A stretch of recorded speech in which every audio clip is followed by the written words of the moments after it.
హిందువులు అత్యంత భక్తి శ్రద్ధలతో నిర్వహించుకునే హనుమాన్ జయంతిని సెలవు దినంగా ప్రకటించాలని డిమాండ్ చేశారు బజరంగ్ దళ్ రాష్ట్ర కన్వీనర్ శ్రీరాములు. ప్రతి ఏడాదిలాగే ఈ ఏడాది కూడా వీర హనుమాన్ విజయ యాత్రను నిర్వహిస్తున్నట్లు వారు తెలిపారు.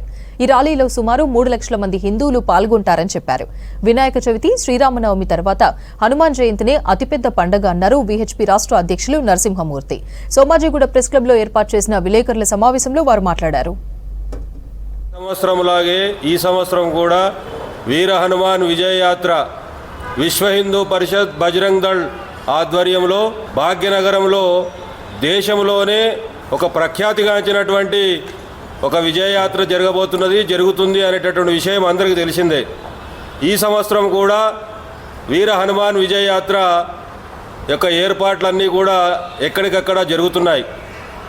చాలా స్థలాల్లో బజరంగ్ దళ్ కార్యకర్తలు 41 రోజులు, 21 రోజులు, 11 రోజులు దీక్షలు తీసుకొని సాధన చేస్తూ ఎక్కడికక్కడ శనివారం, మంగళవారం హనుమాన్ చాలీసా సాధనతో ఈ కార్యక్రమాలు జరుగుతున్నాయి.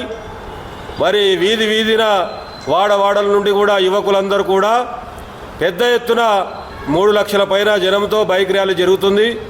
దీనికి భాగ్యనగర్లోని హిందూ సమాజం అంతా కూడా మరి స్వాగతం పలికి వెళ్ళేటటువంటి దారి పొడవునా కూడా మరి అందరూ కూడా సేవలు అందించేటటువంటి కోసం ముందుకొచ్చి అన్ని రకాల కార్యక్రమాలకు ముందుకొచ్చి స్వాగతం పలికే వ్యవస్థ ఒకటి ఏర్పాటు చేస్తున్నారు.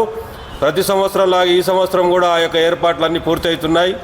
వీర హనుమాన్ విజయయాత్ర 23 తారీఖు నాడు పెద్ద ఎత్తున జరుగుతూ ఉన్నది. ఈ వీర హనుమాన్ విజయయాత్ర ప్రారంభమై ఈ సంవత్సరంతో 20 సంవత్సరాలు పూర్తవుతూ ఉంది.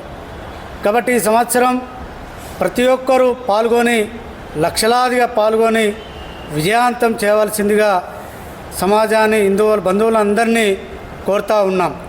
ఈ సంవత్సరం ఎలక్షన్ కోడ్ వచ్చిందని చాలామంది కూడా అంటూ ఉన్నారు.